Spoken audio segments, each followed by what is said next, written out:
নমস্কার, আমি অ্যাস্ট্রোলজার শুভ্রা বিশ্বাস। আমার চ্যানেলে আপনাদের প্রত্যেকের স্বাগত। আজকে মকর রাশি 2024 সেপ্টেম্বর মাস নিয়ে চলে এলাম। কেমন যাবে 2024 এই সেপ্টেম্বর মাস, কেমন যাবে মকর রাশিদের কর্ম, ব্যবসা, শিক্ষা, স্বাস্থ্য, অর্থ, পরিবার, এক এক করে আমি বলবো। ভিডিওটা স্কিপ করবেন না। অবশ্যই ভিডিও শেষে আপনাদের এই মাসে লাকি কালার, লাকি নাম্বার অবশ্যই বলবো। প্রথমে আসছে আপনাদের পারিবারিক জীবন। দেখুন, পারিবারিক জীবন বলতে গেলে ভীষণ ভালো সেটাও বলবো না, আর ভীষণ খারাপ সেটাও বলবো না, মিডিয়াম যাবে। কোনো কোনো সময় আপনার পারিবারিক জীবন খুব ভালো কাটবে সেপ্টেম্বর মাসে, আবার কোনো কোনো সময় আপনার একটু বিবাদের মধ্যে, একটু কলহের মধ্যে, মানে একটু আপস অ্যান্ড ডাউন পজিশনে থাকবে।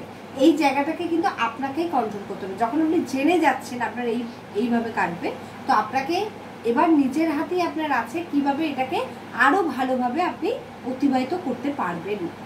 এরপর আছে শিক্ষা। শিক্ষার্থীদের জন্য এই মাস যথেষ্ট অনুকূল। আপনি শিক্ষায় অবশ্যই সাফল্য পাবেন। এই সময় যাদের রেজাল্ট তারা যেমন সাফল্য লাভ করবেন, যারা যারা অ্যাডমিশনের চেষ্টা করছেন, বিদেশে গিয়ে অ্যাডমিশন চেষ্টা করছেন, অবশ্যই এই টাইমটা ভীষণই ভালো। শিক্ষার ক্ষেত্রে যে কোনো জায়গায় আপনি হাত দিন সেটার সাফল্য আপনি পাবেনই। তো শিক্ষার ক্ষেত্রটা খুবই ভালো। এরপর আছে কর্ম। কর্মের ক্ষেত্রে অবশ্যই চাকরিতে ভালো উন্নতি আপনি দেখতে পাবেন, বিশেষ করে মাসের দ্বিতীয়ার্ধ বলতে আপনার ফার্স্ট হাফ নয়, সেকেন্ড হাফের কথা বলছি। মানে লাস্ট যে 15 দিন, মানে 15 তারিখ থেকে 30 তারিখ পর্যন্ত, এই যে লাস্ট সময়টা, মানে মিডল থেকে এন্ড অফ দ্য মান্থ অব্দি, এই টাইমটা কিন্তু আপনাদের জন্য আরো ভালো আছে। মানে মাসের প্রথমার্ধ থেকে দ্বিতীয়ার্ধটা আরো বেশি ভালো আছে, আরো বেশি সাকসেস আছে, পদোন্নতি আছে, প্রমোশন আছে। ওই দ্বিতীয়ার্ধটা সব থেকে ভালো আপনার জন্য। এরপরে হচ্ছে ব্যবসা। ব্যবসার ক্ষেত্রে কিন্তু অবশ্যই আপনার ব্যস্ততা এত বেড়ে যাবে যে আপনি কাজে এতটাই মগ্ন হয়ে যাবেন, বিজনেসে এতটাই মগ্ন হয়ে যাবেন যে আপনি বাড়ির লোককেও হয়তো সময় দিতে পারবেন না। তো ব্যবসায় কিন্তু আপনি এই টাইমে ব্যবসাটাকে বাড়াতে পারবেন, এই টাইমটাকে আপনি কাজে লাগান। কারণ সেপ্টেম্বর মাস খুবই ভালো একটা মাস বিজনেসের জন্য, যারা বিজনেস করছেন তাদের জন্য। এই টাইমে যদি আপনি আপনাদের বিজনেসটাকে বাড়াতে চান তো এই টাইমে বাড়াতে পারেন। বিজনেসটাকে আরো নতুন নতুন আইডিয়া, নতুন নতুন প্রোডাক্টিভিটি আপনারা আরো ক্রিয়েট করুন, যাতে জিনিসটাকে, ব্যবসাটাকে আরো আপনি গ্রোথ করতে পারেন, ডেভেলপ করতে পারেন। তো সেই জায়গাটা অবশ্যই আপনি এই টাইমে করতে পারবেন। লাক আপনার ফেভারে আছে, এই টাইমটাকে কাজে লাগান। আমি একটাই কথা বলবো, সময়কে সবসময় কাজে লাগানো উচিত। যে সময়টা ভালো সেই সময়টা কাজে লাগান। অবশ্যই আপনার লাইফের যে স্টার মার্কসটা বা লাইফের যে আসল সময়টা দেখবেন আপনি ঠিক খুঁজে পাবেন, ভালো সময়টা। এরপর হচ্ছে প্রেম। প্রেমের ক্ষেত্রে কিন্তু আপনার ঘনিষ্ঠতা বৃদ্ধি হবে।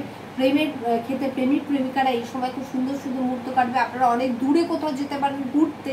তো এই টাইমটা আপনাদের মন খুবই প্রফুল্ল থাকবে, খুবই আনন্দে এই টাইমটা আপনারা অতিবাহিত করতে পারবেন। এরপর হচ্ছে বৈবাহিক জীবন। বৈবাহিক জীবনে কিন্তু শ্বশুর বাড়ির সাথে আপনার কিছু বিবাদ এই টাইমে কিন্তু হতে পারে।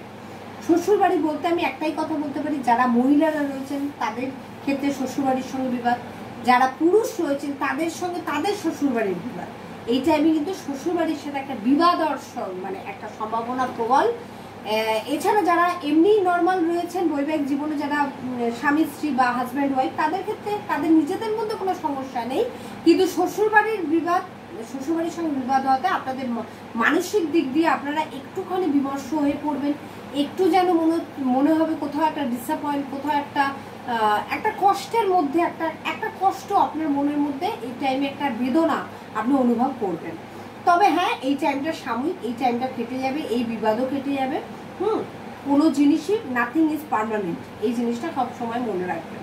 এরপর হচ্ছে অর্থের দিকটা আমি যদি বলি, আর্থিক দিকটা কিন্তু একটু আপস অ্যান্ড ডাউনের মধ্যে কাটবে। কখনো ভালো যাবে, কখনো আবার ব্যয় এত হবে যে আপনি আয়ের মাধ্যমে যেটা সঞ্চয় হচ্ছে সেটাকে আপনি ধরে রাখতে পারছেন না।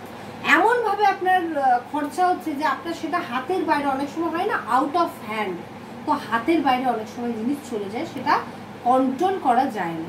তো সেই জায়গাটাকে কিন্তু আপনাকে কন্ট্রোল করতে হবে, বাজেটটাকে আরো বাড়াতে হবে।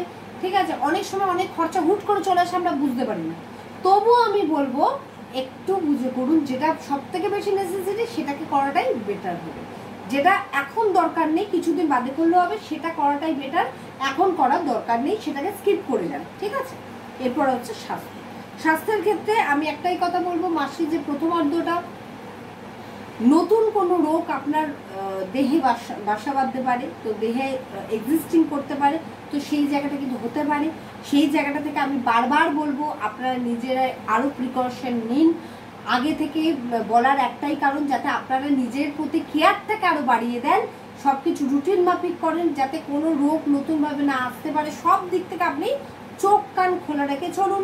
বৃষ্টি পড়ছে, তার আগে ছাতাটা নিয়ে বেরিয়ে গেলেন, যাতে ঠান্ডা লেগে জ্বরটা না আসে। এরকমভাবে প্রিকশন নিয়ে যদি চলতে পারেন, নিজেকে যতটা, দেখুন যেটা হওয়ার সেটা হবে, তবুও আমরা চেষ্টা করব যতটা গার্ড দেওয়া যায়। তো সেটা আমি বারবার বলছি যে নিজেকে একটু প্রিকশন নিয়ে চলুন, দেখবেন আপনার এই মাসটা আপনি ভালোভাবে অতিবাহিত করছেন। এছাড়া দ্বিতীয়ার্ধটা, মাসের প্রথমার্ধ থেকে দ্বিতীয়ার্ধটা অনেক ভালো, মানে last 15 days is very good. আপনার রাশি উপাদান হচ্ছে পৃথিবী, রাশি অধিপতি হচ্ছে অবশ্যই কর্মফলদাতা শনিদেব। লাকি কালার হচ্ছে আপনার ক্রিম কালার আর off white colour. Lucky number হচ্ছে 9 এবং 64। আমি সব সময় চাই যে আমার ভিডিওর মাধ্যমে যদি আপনাদের এইটুকুনো উপকার হয়, সেটা আমার জন্য খুবই আনন্দের। আপনারা সবাই খুব ভালো থাকুন।